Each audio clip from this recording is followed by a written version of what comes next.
아멘. 자, 오늘은 6절 말씀을 중심으로 해서 하나님께로 돌아오면 살 길이 열립니다. 그런 주제로 말씀을 전하겠습니다. 하나님께로 돌아오면 살 길이 열립니다. 자, 오늘 본문은 한 절이죠. 짧은 한 절인데, 나오미가 하나님께서 유대 땅에 양식을 주셨다고 하는 소식을 듣고 10년 만에 내가 다시 하나님의 땅으로 돌아가야 되겠구나 하고 결심을 하는 바로 그 내용입니다. 짧은 한 절로 구성이 되어 있습니다. 자, 이스라엘의 죄악 때문에 오랜 동안 그 땅에 비가 오지 않았습니다. 그래서 우리 사사기를 읽어보면은 이스라엘은 항상 버틸 때까지 버텨요. 참 어리석은 민족이에요. 어떻게 보면은 하나님의 그 복을 받아서 택함을 받은 언약 백성이 되었는데, 그것을 잊어먹고 또 가나안 땅에 살면서 가나안 사람들 살아가는 그 풍속을 배우고 가치관을 배우고 삶의 방식을 따라가고 또 우상 숭배하고 이렇게 살면은 하나님이 어떻게 하셔요? 그 주변에 있는 민족을 들어서 치시기도 하시고 또는 전염병과 가뭄으로 치시기도 하셔요. 하나님이 치시는 목적은 고통을 주는 게 목적이 있는 게 아니라 깨닫게 하는 데 목적이 있죠. 깨닫지 못하니까 깨닫고 돌아오게 하려고 하는, 그러니까 하나님이 그 치시는 것은 사랑의 매예요. 사랑의 매. 나중에 이제 그 신약 성경에 히브리서 저자가 징계가 없는 자식은 친자식이 아니라 그랬어요. 하나님이 사랑하시는 자식은 매를 드신다 그랬죠. 여러분도 마찬가지잖아요. 부모님이시니까 어떻게든지 바른 길로 돌아오게 해야 되니까. 그래서 하나님이 이제 매를 드시는데 빨리 돌아와야 되는데, 빨리 깨달아야 되는데, 이 우매무지한 자들은 빨리 깨닫지를 못해요. 자기 인생에 일어나는 일과 하나님과를 연관시키지를 못해. 그래서 사사기를 읽어보면은 오랜 동안, 이제 그 기간은 다 다릅니다. 버틸 때까지 버티고 고통당하다가 나중에 이제 진짜 어떻게 할 수 없을 때, 그때 가서 깨달아요, 이 사람들이. 자, 그래 너무나 감내하기가 힘들면 이제 하나님께로 돌아오게 되고, 그럼 하나님께서 얼마나 기다리셨어요. 하나님은 때리는 데 목적이 있는 게 아니라 돌아오는 게 목적이죠. 돌아오면 하나님 기뻐하시잖아요. 그럼 하나님이 다 재앙을 거두시고 다시 구원해 주시고 복을 주셨죠. 그런 패턴이 사사기에 계속 나타나는데, 아마 하나님께서 오랜 동안 비를 주시지 않다가 비를 주셨고 양식을 주셨다는 것을 우리가 생각해 볼 때, 그 주기 중에서, 사사기에 나오는 주기 중에서 아마 이들이 회개하고 다시 하나님께로 돌아온 것 같습니다. 그때의 이야기인 것 같아요. 하나님이 다시 비를 내려주시고 양식을 풍족하게 주셨다. 오늘 본문에 보면 그런 말씀이 나옵니다. 자, 우리가 여기서 이제 배우게 되는 게 뭐냐면, 하나님께로 돌아가야 살 길이 열린다는 거예요. 그 가뭄이, 하나님이 가뭄을 주신 이유, 왜 주신 거예요? 죄 때문에 주신 거죠. 그 목적이 뭐예요? 돌아오게 하기 위함이에요. 돌아오지 않으면 그 가뭄은 계속 있는 거예요, 그 사람 인생이. 왜? 돌아오라고 가뭄을 줬는데 깨닫지 못하고 돌아오지 못하면 그 가뭄이 계속 그의 인생에 있는 거죠. 하나님께 돌아오면, 하나님은 온전히 우리 아빠이신 하나님은 징계가 목적이 아니고 돌아와서 하나님 잘 섬기고 하나님이 주시는 복 받고 살게 하는 거, 그게 하나님의 마음이에요. 아빠의 마음. 네? 그 마음이 잘 나타납니다. 그래서 오늘 아침 또 오늘 하루가 우리 자신을 되돌아보면서 하나님으로부터 멀리 이렇게 좀 간 곳이 있다면 다시 그 모든 삶의 부분을 하나님께로 돌이키는 오늘 아침이 되기를 주의 이름으로 축복합니다. 자, 어제 살펴본 것처럼 나오미는 남편 엘리멜렉과 두 아들과 살려고 모압 땅으로 갔죠. 행복하게 살아보려고. 이 땅은 비록 하나님의 땅이지만은 비가 안 오잖아요. 예? 흉년이 몇 년 들잖아. 살 수가 없어요. 그러니까 인간적인 생각으로 그 흉년이 들었을 때 하나님께로 돌아가야지 이렇게 생각을 해야 되는데, 하나님께로 돌아가야지 생각을 한 게 아니라 하나님을 떠나가야지, 떠나서 모압 땅으로 가면 살 길 있지 않을까, 그렇게 생각을 한 거죠. 그럼 모압 땅으로 갔습니다. 엘리멜렉이 어제 무슨 뜻이라 그랬어요? 엘리, 나의 하나님이 멜렉 왕이다. 예? 그 이름이 너무나 좋잖아요. 엘리멜렉. 하나님이 왕이라는 말은 하나님이 유대 땅을 통치하신다, 이스라엘 땅을 통치하신다, 그런 말인데, 가뭄이 좀 들었다고 금방 엘리멜렉 하나님의 통치하시지 않는구나, 그렇게 생각하러 가버린 거죠. 모압 땅으로. 그 결과 이제 엘리멜렉 본인 자신이 죽었고 또 두 아들도 죽었습니다. 근데 이 아들들이 모압 여인들과 결혼을 했잖아요. 두 여인 결혼을 했는데 아들이 없이 죽었어요. 누구만 남았어요 이제? 나오미하고 과부가 된 며느리 둘하고 이렇게만 남았어요. 생계도 막막했습니다. 그렇게 이제 절망적인 순간 10년이 지났잖아요. 그런 고통 속에서 아마 나오미가 얼마나 많이 생각했을까요? 자기가 돌아온 곳, 이 모압 땅으로 온 것에 대해서, 자기 인생에는 슬픈 일들이 생긴 것에 대해서, 자기 신앙에 대해서 뭐 자세히는 안 나오지만은 그 다음에 이제 또 이렇게 루세의 이야기를 같이 읽어보면은 10년 동안 나오미가 굉장히 많이 이제 하나님 앞에 번민하고 회개하고 이런 것이 있었다고 보여져요. 그런 모습을 보고 룻이 이제 하나님을 믿게 된 거 아닙니까? 이제 또 우리가 살펴볼 건데, 자, 생계도 막막하고 그러던 어느 날이 6절이에요. 10년이 지난 겁니다.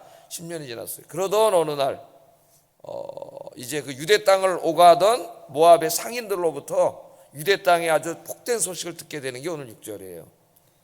어떤 소식을 듣게 됐죠? 모압 지방에서 들은 겁니다. 모압 지방에서 여호와께서 자기 백성을 돌보시사 그들에게 양식을 주셨다. 이게 굉장히 중요한 문장이죠. 이 하나의 말씀이. 여호와께서 자기 백성을 돌보시사, 하나님은 자기 백성을 돌보시는 하나님. 그리고 또 어떤 하나님이에요? 그 백성들에게 양식을 주시는 하나님. 우리 예수님도 일용할 양식을 주옵시고 기도하라 그랬지 않습니까? 이 두 가지가 굉장히 중요해요. 자, 이 소식을 듣게 됐는데 누구에게 듣게 됐어요? 자기는 그냥 모압 땅에 살고 있지 않습니까? 그 유대 땅을 왔다 갔다 하면서 옛날에 장사를 하던 다 그 상인들이죠. 상인들은 항상 이제 정주에 있는 사람들이 아니라 굉장히 도전적인 사람들이에요. 어떤 이제 물건을 가지고 저쪽 나라로 가서 무역을 해서 돈을 벌고 오는 이런 사람들인데, 유대 땅을 왔다 갔다 하는 사람들이 와서 전해준 얘기죠. 유대 여자인지 알잖아요. 유대 땅에서 온. 유대 땅에서 이사 와가지고 불행하게 된 사람인지 아니까, 아이고 당신의 땅에 이런 일이 있네요. 이렇게 가르쳐 준 거죠. 근데 여기 보면 여호와께서 자기 백성을 돌보시사 그들에게 양식을 주셨다. 이 말은 나오미의 말이에요. 나오미의 말. 모압의 상인들이 그렇게 말했을 리가 없습니다. 하나님을 믿지도 않는 사람이. 모압 상인들은 뭐라고 전해줬을 것 같아요? 아이고 나오미 씨, 당신 고향에 그 비가 막 와가지고 이른 비 늦은 비가 많이 와서 농사가 올해 잘 돼가지고 굉장히 풍년이 들어서 사람들이 잘 먹고 잘 살고 있습니다. 이렇게 얘기를 했겠죠. 그 사람들은. 그 사람은 그렇게 얘기했을 거예요. 그런데 나오미는 그 말을 듣고 이른 비와 늦은 비가 와서, 그동안 비가 안 왔지 않습니까? 이른 비와 늦은 비가 와서 농사도 잘 되고 올해는 풍년이 들어서 백성들이 먹을 게 많아졌습니다. 이렇게 전해줬을 텐데 나오미는 그걸 어떻게 받아들이고 있어요? 하나님께서 그들을 돌보사 양식을 주셨구나. 하나님께서 이렇게 받아들인 거죠. 자, 그러니까 여기 잘 보셔야 됩니다. 비가 왔고 기근이 멈췄고 풍년이 들었다. 이거는 팩트예요. 팩트. 우리가 역사를 공부할 때에도 항상 팩트가 있죠. 팩트는 보편적이고 객관적인 거예요. 누구에게나 팩트예요. 오늘 새벽 예배 설교는 차창모 목사가 했다. 팩트예요, 아니에요? 팩트죠. 뭐 누가 보든지, 뭐 경상도 사람이 보든지, 전라도 사람이 보든지, 뭐 충청도 사람이 보든지, 뭐 거기는 팩트잖아요. 누구에게나. 그런 걸 우리가 이제 좀 어려운 말로 하면 보편적이다, 객관적이다 이런 식으로 얘기를 하지 않습니까? 팩트인데 비가 왔는데 그 비가 왜 왔냐? 하나님이 비를 주셨다. 하나님이 풍년이 들게 하셨다. 하나님이 양식을 주셨다. 그거는 뭐예요? 해석이에요. 해석. 모든 텔레비전 뉴스나 신문 기사나 역사나 또는 우리 인생에 있어서도 팩트가 있고 그 팩트를 바라보는 자기의 관점과 해석이 있어요. 팩트도 중요하지만 더 중요한 건 뭐냐면은 그 팩트를 바라보는 관점입니다. 관점. 자, 나오미가 지금 그 비가 와서 풍년이 들었다는 소식을 듣고 이 모든 것을 지금 누구와 연관시켜서 바라보고 있어요? 하나님과 연관시켜서 바라보고 있는 거죠. 하나님과. 나는 그 땅이 싫어서 예? 일로 이사를 왔는데 하나님을 버리고 하나님이 그 땅을 돌보시는구나. 예? 택하신 백성들을 돌보시고 비를 주시고 양식을 주시는구나. 그것은 나오미의 신앙이 회복되었음을 보여주는 거예요. 왜냐하면 팩트들, 자기 인생에도 많은 팩트들이 일어나잖아요. 그죠? 오늘 새벽기도 여러분이 온 거 뭐예요? 팩트죠. 팩트, 사실이에요. 예? 뭐 전라도 사람이거나 경상도 사람이거나 여러분 다 똑같이 온 거예요.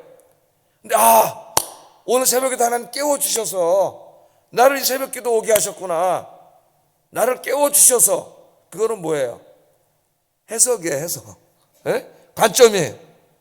여러분이 그렇게 해석을 했다면 얼마나 은혜가 되겠습니까? 그게 믿음이죠. 자기 인생에도 우리 인생에도 뭐 역사, 뭐 사건, 뭐 이런 거 거창하게 얘기하지 않더라도 내 인생에도 매일매일 이런저런 일들이 막 벌어집니다. 가뭄이 일어나기도 하고 비가 오기도 하고 어떤 때는 잘 되기도 하고 어떤 일이 어떤 때는 안 되기도 하고. 그래서 중요한 건 뭐냐면은 그 팩트를 어떻게 바라보느냐가 중요한 거예요. 그게 굉장히 중요한 일이죠. 오늘 나오미는 그래서 하나님과의 관점에서 바라보고 있는 거예요. 하나님이 주셨구나 저 백성들에게. 그렇게 생각을 하고 있습니다. 자, 살기 위해서 떠난 땅에서 모두가 다 죽었어요. 그동안 나오미는 이러한 인생사를 하나님의 관점에서 보지 못했습니다. 흉년이 들었을 때 그 팩트잖아요. 그거는 왜 흉년이 들었지? 우리가 하나님을 떠나서 그랬구나. 이게 해석이잖아요. 관점이고. 이렇게 했으면 여기 오지 않았을 거예요. 하나님으로부터 멀어지지 않고 하나님께 가까이 갔겠지. 예? 가서 기도했겠죠. 매달리고 회개하고. 그러지 못했었는데 이제 비로소 모든 게 제자리를 찾고 있습니다. 하나님께 돌아온 거예요. 하나님의 시각으로 모든 인생사를 바라보기 시작한 거예요. 자, 여기 두 가지가 강조됩니다. 자기 백성을 돌보셨다, 양식을 주셨다. 누가? 주어는 누구예요? 하나님이지. 하나님은 항상 자기 백성을 돌보시는 하나님이고 일용할 양식을 주시는 하나님. 그래서 우리 예수님도 답답해가지고 기도하라. 양식을 위해서 기도해라. 좀 이따 우리 또 기도하잖아요. 하늘에 계신 우리 아버지요, 예? 양식을 위해서 기도해라. 여기 돌보셨다는 이 말이 중요한데요. 이 돌보다라는 말은 파카드라는 히브리 말인데 이 말의 원래 뜻은 찾아온다는 말이에요. 그러니까 하나님이 저 이슬람교 사람들이 믿는 것처럼 알라가 저기 초월해 있는 게 아니고 하나님은 초월해도 계시지만 찾아오셔요. 그래서 우리 기독교에서는 하나님은 초월해도 계시지만 임재하시죠. 찾아와서 임재한다는 우리 가운데 계신 거예요. 성령님이 지금 우리 가운데 와 계시잖아요. 예? 2000년 전에는 외아들 예수님이 이 땅에 오셨고 하나님 늘 우리와 함께 계셔요. 그러니까 파카드는 찾아온다는 말. 찾아온다. 하나님 왜 찾아오시죠? 성경이 파카드라는 말이 자주 나옵니다. 도와주시려고 찾아오는 거예요. 하나님이 양식을 주시려고 찾아오는 거예요. 그러니까 하나님은 기다리고 계세요. 회개하고 하나님께 돌아와서 기도하기만 하면 하나님이 양식을 주시려고 딱 가지고 기다리고 있는데 저 사람들이 모압으로 가잖아요. 예? 얼마나 안타까워요. 이게. 여러분들 오늘 교회로 왔잖아요. 새벽에 할렐루야. 예? 오늘 하나님이 찾아오셔서 은혜를 주시는 거예요. 여러분에게. 그래서 이 이제 찾아온다는 말을 좀 찾아보면은 창세기 21장 1절 3절 한번 읽어보겠습니다. 시작.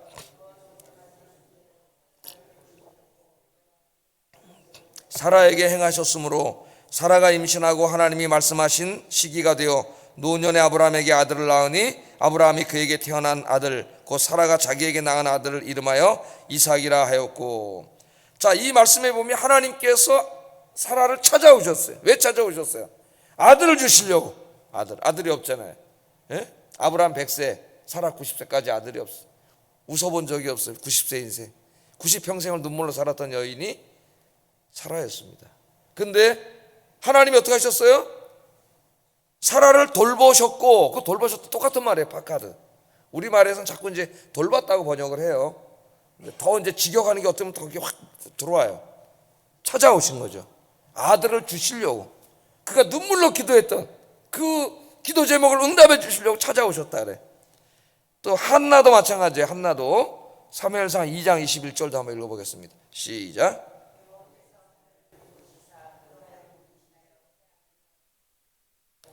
아이 사무엘은 여호와 앞에서 자라니라. 여기도 보면 여호와께서 한나를 돌보시사, 이 말 똑같은 말이에요. 파카드.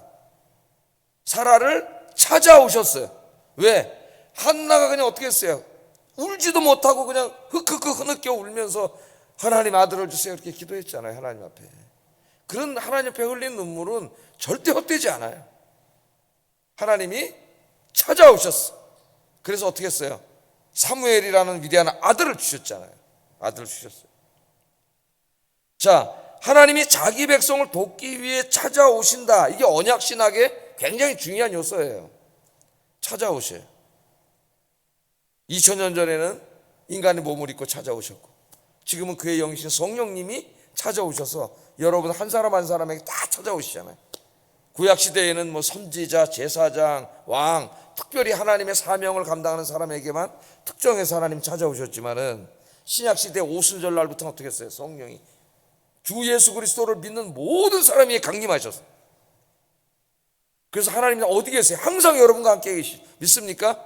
세상 끝날까지 내가 너희와 항상 함께 하시리라 약속하신 하나님이 항상 하나님이 함께 계셔요. 그러니까 좀 하나님하고 얘기 좀 하고 살아야지. 하나님 여기 와 계신데 하나님 없는 것처럼 그렇게 사는 사람이 많아요. 여러분 저렇게 교회 안에 집사님 그러고 인사했는데 이러고 지나가면 여러분 기분 좋겠어요? 나쁘겠어요? 안면 몰사. 성령님이 와서 좀 뭐라 그래요? 예수님이 두드린다 그랬잖아요. 라오디게아 교인들에게. 볼지어다 내가 문 밖에 서서 문을 두드려 문 좀 열어라. 근데 꽉 닫아놓고 안 열어. 얼굴을 빤히 보면서 하나님을 무시하는 거죠. 안 쳐다보는 거예요.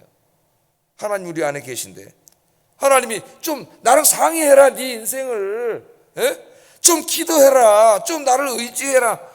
내가 다 준비해놨는데 근데 기도하자. 하나님께로 오라고 좀 하도 좀 신앙생활 엉망으로 하니까 하나님이 좀 사랑의 매를 드셨는데 그걸 깨닫고 돌아와야 되는데 절로 더 가면 안 되죠. 하나님께로 돌아와야지. 하나님이 약속하셨잖아요. 나는 너의 하나님이 되고 너는 나의 백성이 되리라. 이게 언약의 핵심이라 그랬죠. 내가 너의 하나님이 된다는 말은 하나님 역할을 해주는 거라 그랬잖아요. 하나님 역할을 어떻게 해주지? 내가 여러 번 말씀드렸죠. 언약신학의 메타포, 은유. 아버지가 되어주고 때로는 왕이라고 얘기하고 때로는 목자로 때로는 남편으로 여러 가지. 그게 다 뭐냐면은 언약신학, 내가 너의 하나님이 되어줄게를 우리가 쉽게 이해하게 하기 위해서 메타포를 사용한 거예요. 은유를. 아버지처럼 왕처럼 목자처럼 남편처럼. 거기 얼마나 큰 하나님의 사랑이 담겨 있어요. 오늘 하루도 여러분 다른 데 가지 마시고 하나님께로 더 가까이 가는 하루가 되기를 주의 이름으로 축복합니다. 그래서 나오미가 이 소식을 듣고 하나님이 이제 양식을 주셨구나 깨달았겠죠. 그때 내가 여기로 오지 말았어야 됐는데 하나님께로 갔어야 됐는데 후회만 하고 거기에 앉아있으면 아무 의미가 없죠. 그럼 후회로 끝나는 거예요. 회개는 후회에서 시작돼요. 회개도. 그러나 회개는 후회만 하고 거기에 앉아있으면 그건 후회한 거예요. 그냥 가론유다처럼 후회만 한 거예요. 후회가 후회로 끝나면 안 됩니다. 내가 그때 그랬으면 안 되는데, 내가 모압 땅으로 왔으면 안 되는데, 깨달았으면 어떻게 됩니까? 하나님을 향하여 방향을 틀고 가야 돼요. 그게 회개예요. 회개는 원래 방향을 튼다는 말이에요. 하나님께로. 그래서 하나님께로 돌아가는 게 회개지, 내가 슬픈 감정을 가지고 잘못된 마음을 가지고 내가 잘못했구나, 그건 후회한 거예요. 후회. 물론 회개가 거기서 시작이 돼요. 그 회개가 완성이 되고 열매를 맺으려면 이제 인생의 방향을 일로 가다가 틀어야 돼요. 그래서 하나님을 향하여 가야 돼. 그래서 오늘 나오미가 이제 약속의 땅으로 돌아가야 되겠다, 이걸 결심한 거죠. 이제 흥미진진한 이야기가 계속 펼쳐집니다. 앞으로 새벽에 계속 잘 나왔어. 그 여인이 모압 지방에서 여호와께서 자기 백성을 돌보시사 그들에게 양식을 주셨다함을 듣고 이에 두 며느리와 함께 어떻게 해요? 일어나. 그냥 자리에서 일어났다는 그런 말도 될 수 있지만 굉장히 중요한 문학적인 장치가 다 돼 있는 거예요. 룻기 안에. 일어나서, 여러분 일어나야 갈 거 아닙니까? 하나님께로 주저앉아 있지 말고. 주저앉아 있으면 그냥 후회하다가 자기 연민에 빠져가지고 우울증 걸려버려요. 그냥. 후회하게 하신 것은 하나님의 은혜예요. 깨닫고 벌떡 일어나서 이제는 하나님을 향하여, 약속의 땅을 향하여 오늘 하루 힘차게 하나님께로 달려가는 하루가 되기를 주의 이름으로 축복합니다. 기도하겠습니다.